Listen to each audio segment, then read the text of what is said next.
Good evening. I'd like to call to order this special town council, Wednesday, May 17th, 2023. Please rise for a moment of silence.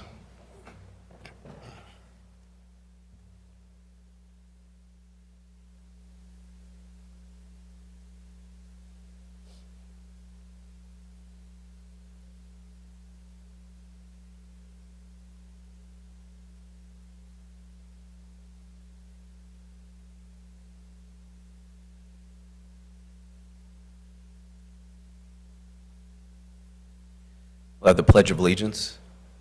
I pledge allegiance to the flag of the United States of America and to the republic for which it stands, one nation, under God, indivisible, with liberty and justice for all.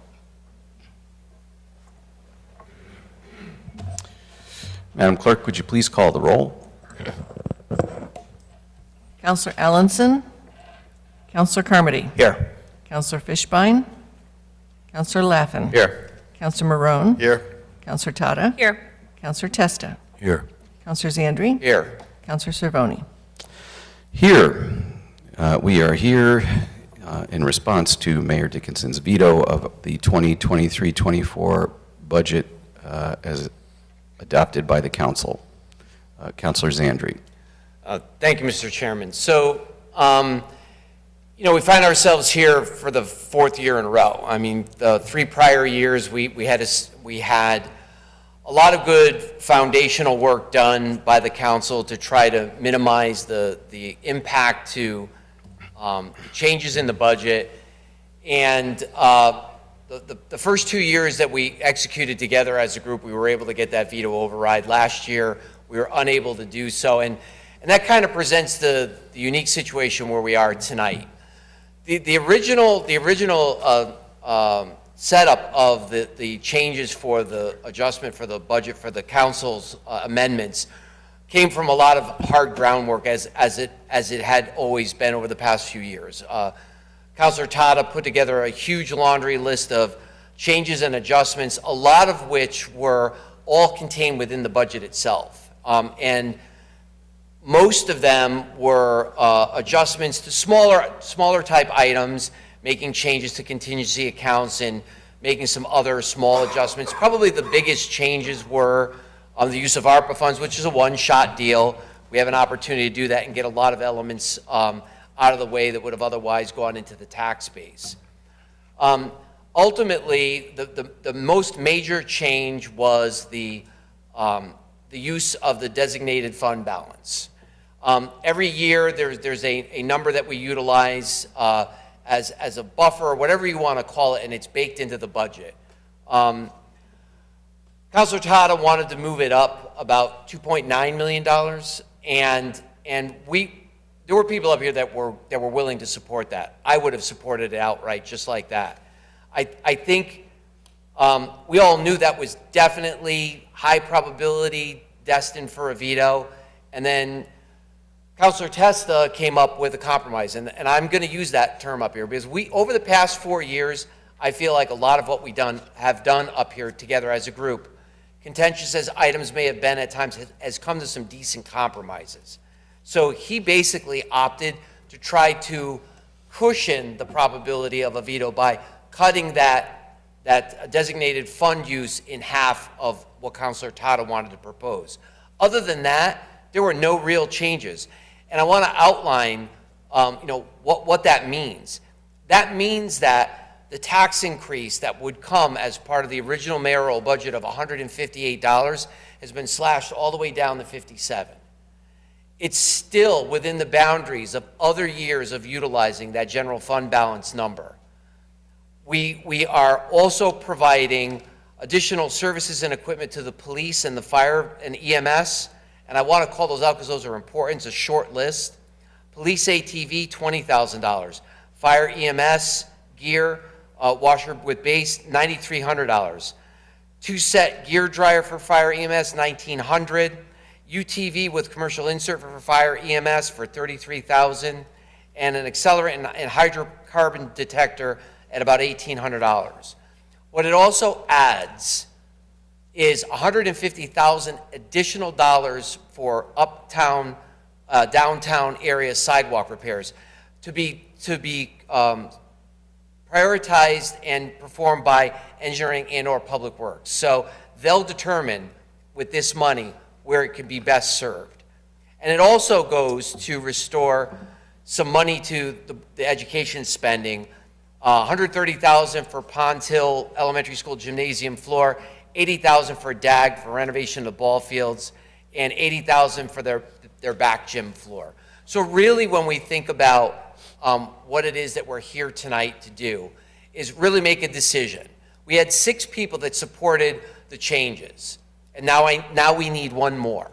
We need one more to say, look, the only real difference is the shifting of use of some ARPA funds for capital items, which is the smart way to do it, and taking money from the designated reserves and inflating it and understanding that we've never used all of it. The most we've ever used was 34% of it on a $4.2 million year. So to be able to allocate these funds and set that cushion up and lower the tax burden in a year where CPI pushed it 6%, and we're coming in here at basically a 1.1% change on the mill rate. I really think that's the question we all need to ask ourselves, and can we support that? I really think that when we look at all the things that we've been standing for the past 4 years, this deserves our support tonight. So with that, I would like to make a motion to override the mayoral veto of the council adjusted budget for fiscal year 2023-24. Second. Moved and seconded. Further discussion on the motion. Councilor Tata. Thank you, Mr. Chairman. I did last week vote no on the budget after much deliberation. I really didn't know what to do right up until the point of voting. I thought that the package I presented was good. I think a lot of the council supported it, but I do also recognize Councilor Testa's amendment to it to try to avoid the veto. But then we find ourselves here tonight with it being vetoed anyway. So while I was upset that we weren't able to get to the zero tax increase, I also recognize that the council tried for a compromise. I truly appreciate the bipartisan support that it garnered, and really the options now at this point, since the zero tax is off the table, are the mayor's proposed budget, which is higher taxes and fewer services than what is in the council's budget. So I think the choice before me tonight is higher taxes and fewer services, or lower taxes and more services. And I will be voting on the side of lower taxes and more services and voting to override the veto. Thank you. Mr. Carmody. Thank you, Mr. Chairman. I'll be brief. I am 3/4 of the way through my first term, and it has been an honor to serve. There have been many rewarding moments, and it has been an incredible learning experience for me. But there have been some very frustrating moments as well. This council has had some major struggles at the beginning of this term. We have battled over ARPA throughout this entire term. There were some intense debates over matters involving our new police station and safety at our parks. And the list can go on, but there have been some turbulent times. And I say all of this because that was not the case with the passage of this budget.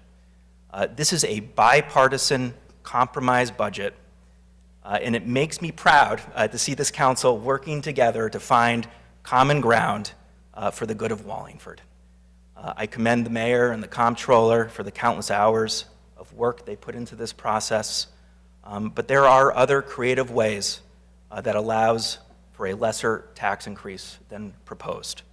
I have to give Councilor Tata a lot of credit for her hard work and for thinking out of the box and putting forth the proposed adjustments to the mayor's budget. And for Councilor Testa, working to build consensus on this council, bringing people together and trying to find something palatable for all of us to support. I would say our most important job as town councilors is passing a responsible budget. And that is what this council did. And I hope we will do it again tonight by overturning the veto. This budget offers, as already said, an additional increase in funding for education and for our fire and police departments, while also reducing the proposed tax increase. Let's not burden the taxpayers even more. I am in full support of this motion. It's the right thing to do, and I would encourage my colleagues to be supportive as well. Thank you. Nothing further from the council, anything from the public? There being none, Madam Clerk, would you please call the roll? Counselor Carmody? Yes. Counselor Lappin? Yes. Counselor Marone? Yes. Counselor Tata? Yes. Counselor Testa? Yes. Counselor Zandri? Yes. Counselor Cervoni? Yes. With 7 votes, the motion passes. There being no further business on the agenda, I will entertain a motion to adjourn. So move. Moved and seconded. All those in favor signify by saying aye. Aye. Any opposed? Hearing none, I declare this meeting adjourned.